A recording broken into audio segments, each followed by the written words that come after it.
Selamat malam, puji Tuhan. Terima kasih kok kita malam ini dapat berkumpul lagi bersama-sama. Terima kasih juga buat Sesina yang memberikan saya kepercayaan kepada saya untuk ada pada malam ini. Kita akan mulai kebaktian kita.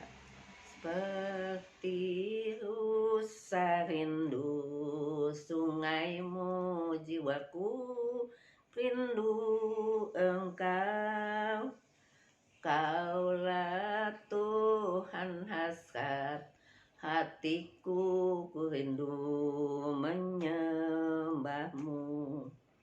Engkau kekuatan dan perisaiku, kepadamu ku berserah. Kaulah Tuhan hasrat hatiku, ku rindu menyembahmu.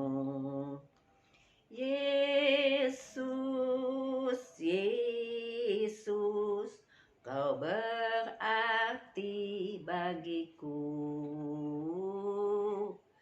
Yesus, Yesus, kau segalanya bagimu. Yesus, Yesus, kau berarti bagiku. Yesus, Yesus, kau segalanya bagimu. Terima kasih Tuhan, terima kasih Yesus. Kami bersyukur pada malam ini Kau telah kumpulkan kami lagi ibu-ibu untuk bersama-sama mendengar sebagian dari firman-Mu. Tuhan, kiranya Kau memurapi kami akan membawakan firman-Mu ini juga bagi semua ibu-ibu yang ada urapan yang sama Engkau berikan kepada kami, supaya setiap firman-Mu yang akan kami dengar boleh menjadi jawaban di dalam kehidupan kami, menjadi rema di dalam kehidupan kami. Kiranya nama Tuhan yang dipuji dan diagungkan. Terima kasih Tuhan, terima kasih Yesus. Dalam nama Yesus kami sudah mengucap syukur dan berdoa. Haleluya, amin. Malam ini tema yang saya akan bawakan adalah indahnya memberi. Memberi adalah perbuatan yang menyerahkan apa yang kita punya kepada orang lain. Ternyata perbuatan memberi adalah yang sulit, yang paling sulit dibanding dengan kita menerima. Karena kalau kita memberi berarti kita kehilangan sebagian harta kita. Itu yang mereka merasa sulit. Berpikir beberapa kali kalau memberi orang. Tapi di sini diajak kita memberi dengan suka, indahnya memberi. Jadi berarti kita memberi dengan sukacita. Kita akan baca, saya akan diberikan ayat, yaitu dalam 2 Korintus pasal 8 ayat yang kelima. Tapi saya mau baca 2 Korintus pasal 8 ayat yang 1 sampai kelima. Kita akan baca.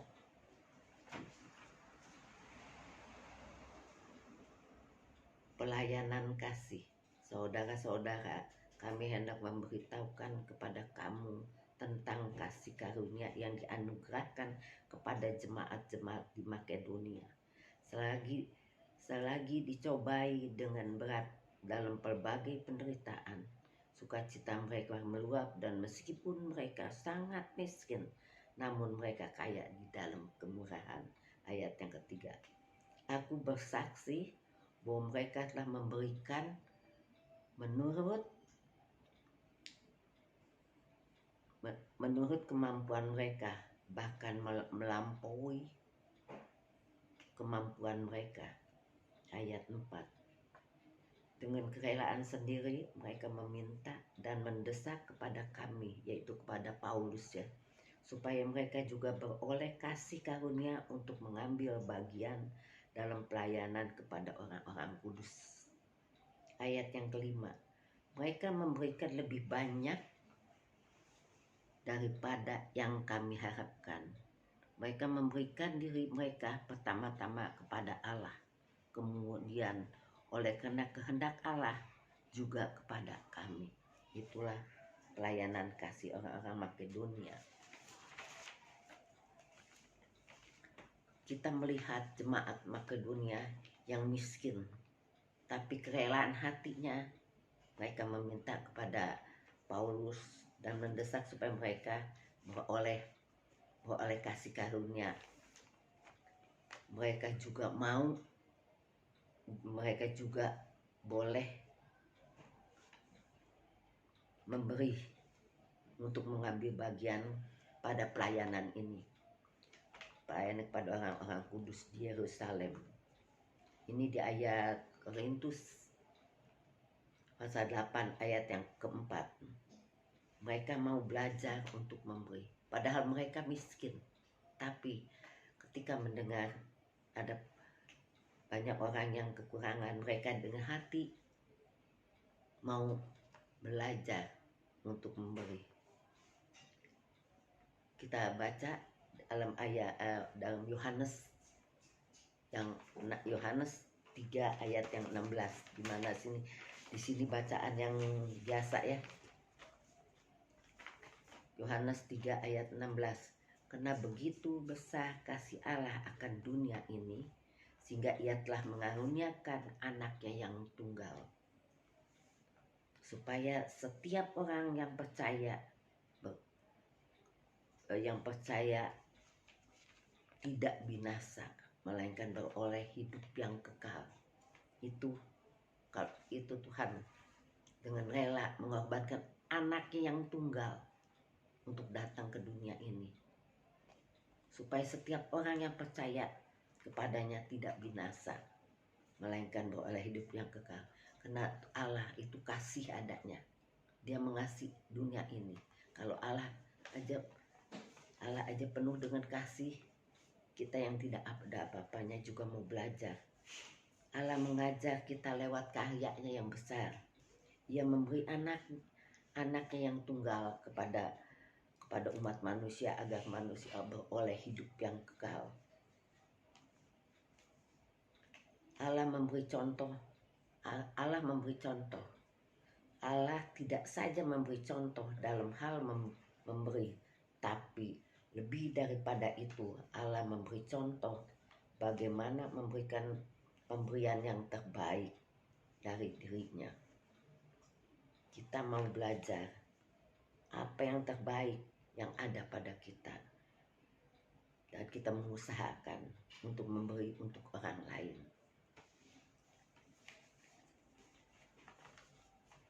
Memberi itu bukan soal uang, memberi itu soal hati. Banyak orang yang kaya tidak mau memberi, tidak mau menolong. Tetapi jemaat Makedonia miskin tapi kaya dalam kemurahan. Dia miskin. Jemaat Makedonia ini jemaat yang miskin, tapi ada hati yang mengasihi kepada yang lain yang lebih susah daripadanya. Orang yang sederhana mau belajar untuk berbagi kepada orang lain.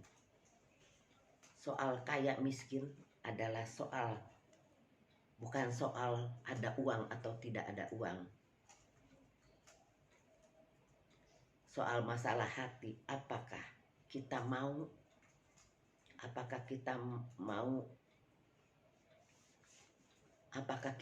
menabur berkat, karena kita tahu berkat itu dari Tuhan. Karena kita bisa menikmati kebaikan Tuhan itu adalah anugerah Tuhan. Semua itu, keberadaan kita, semua itu adalah berkat Tuhan. Apapun yang kita punyai, itu semua berkat Tuhan buat kita. Dimana di Kisah Rasul 20 ayat yang 35c dikatakan, adalah lebih bahagia memberi daripada menerima. Biar kita mau belajar untuk memberi. Jangan kita mau menerima aja, tapi kita belajar memberi. Walaupun kita mungkin tidak mempunyai apa-apa, kita miskin, tapi bukan hanya uang yang dapat kita berikan kepada orang yang membutuhkan. Mungkin mereka membutuhkan perhatian kita, doa kita, pikiran, tenaga. Bagi mereka yang membutuhkannya, bagi yang sakit mungkin mereka membutuhkan doa kita. membutuhkan perhatian. Jangan kita menjadi orang yang egois, karena Tuhan tidak mau kita menjadi orang yang egois. Karena Tuhan terlebih dahulu telah menunjukkan kasih setianya bagi dunia ini. Tanpa kasih setia Tuhan bagi dunia ini, kita ada di dalam dosa. Tapi karena kasih Tuhan kepada dunia ini, Dia memberikan anak yang tunggal untuk menyelamatkan kita manusia. Maka kita beroleh keselamatan. Jika kita telah diselamatkan oleh Tuhan, biarlah kita juga boleh mengasihi orang seperti yang Tuhan berikan kepada kita. Ketika kita memberi, kita mengasihi orang, di situ ada pelipat gandaan. Apa? Dimana kita tahu waktu itu Nabi Elia, kalau kita mau baca adalah di Raja-Raja 17 ayat yang 7 sampai 16, tapi saya minta selalu aja saya ceritakan di mana Nabi Elia dikirim untuk pergi kepada janda Sarfat. Janda Sarfat itu dia hidup seorang janda bersama anaknya. Ketika Nabi Elia datang, Nabi Elia meminta kepada janda itu untuk dibuatkan kue apem, dikatakan di sini. Sedangkan apa jawaban dari janda Sarfat ini? Dia hanya berkata, saya tidak mempunyai apa-apa, saya hanya mempunyai tepung segenggam dan minyak sedikit. Sekarang saya lagi mencari kayu api untuk masak makanan ini. Ketika saya masak, saya makan, dan besok saya akan meninggal karena kelaparan, karena saya sudah tidak mempunyai harta apa-apa.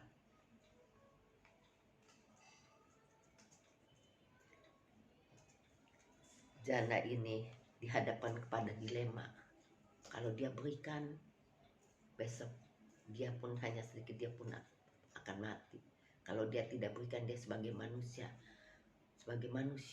biar bagaimanapun ada rasa belas kasihannya, dia mempunyai belas kasihan. Maka namun akhirnya dia membuat kue apam itu menjadi 3 bagian. Tadinya mungkin dia hanya membuat 2 bagian untuk anaknya dan untuk dia sendiri makan. Tapi karena Nabi Elia memintanya, maka dia membuat apam itu menjadi 3 bagian. Maka diberikan kepada Nabi Elia. Jadi bukan hanya memberikan juga, walaupun itu untuk penyambung hidupnya, dia berikan juga kepada Elia.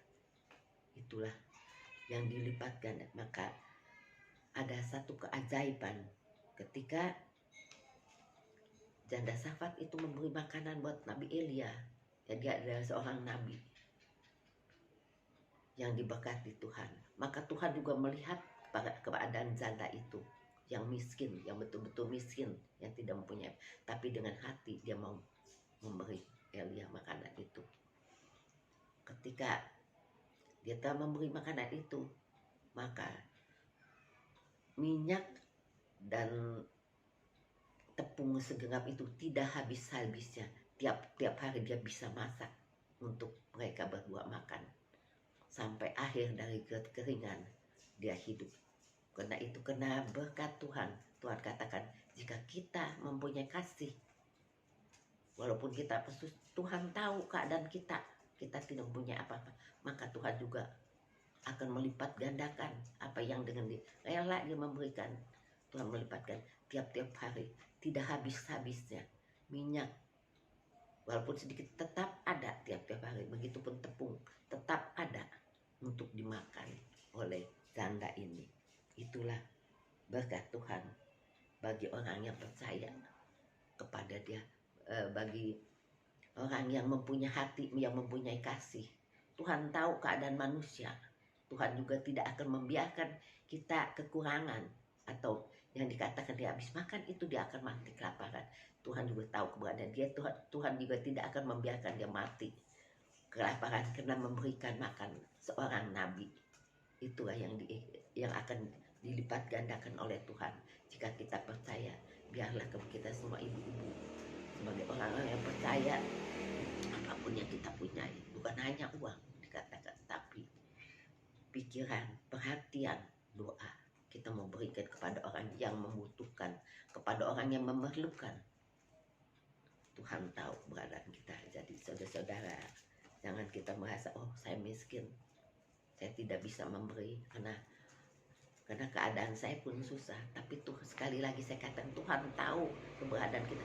Kalau Tuhan izinin Nabi Elia makan, minta kepada sahabat, Tuhan pasti menggenapi firman-Nya itu, memberkati janda sahabat itu.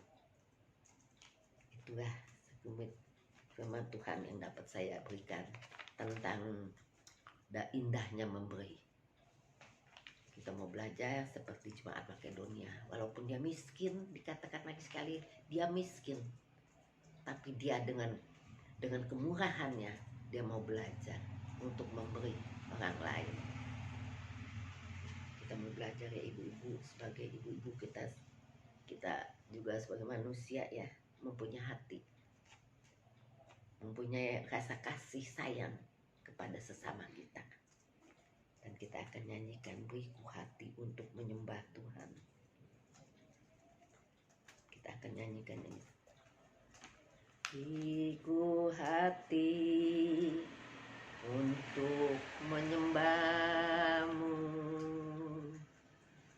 beriku hati untuk mengasihi-Mu, beriku hati memuji-Mu dan mengasihi Engkau, seperti wanita yang datang mengurapi-Mu.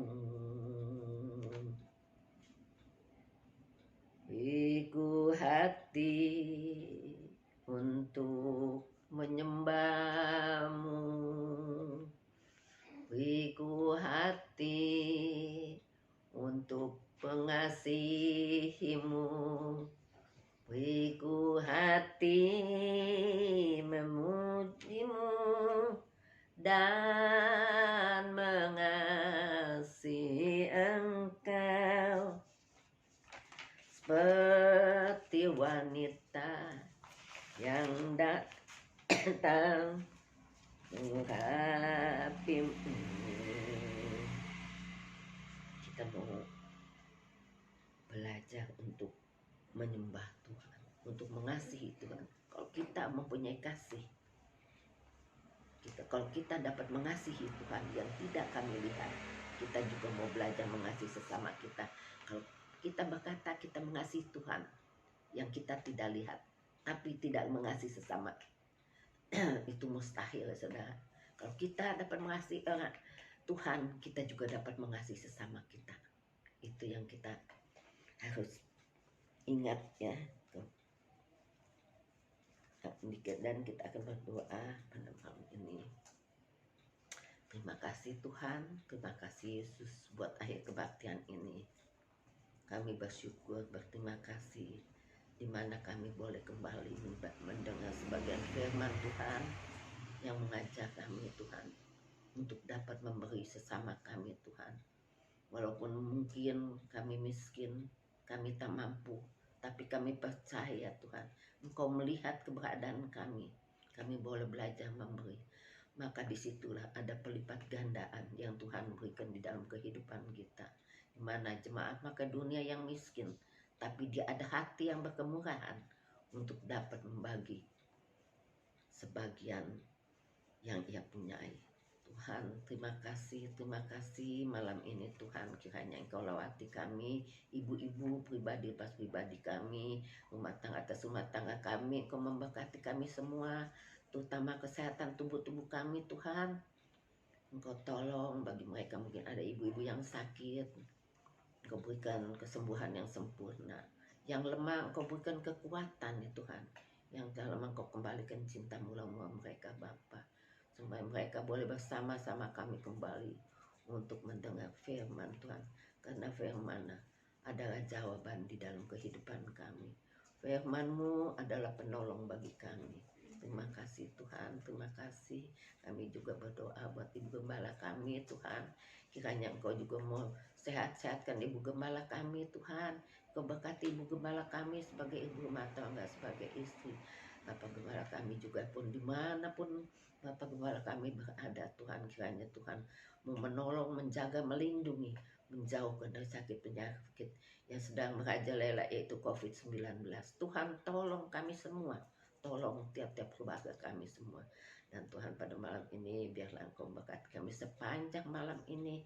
Kami boleh tidur nyenyak dan besok pagi kami bangun dalam keadaan tubuh jiwa roh yang sehat dan diberkati kami. Kami boleh beraktivitas sebagaimana mestinya. Terima kasih dalam nama Yesus. Kami sudah mengucap syukur dan berdoa. Haleluya, haleluya, amin.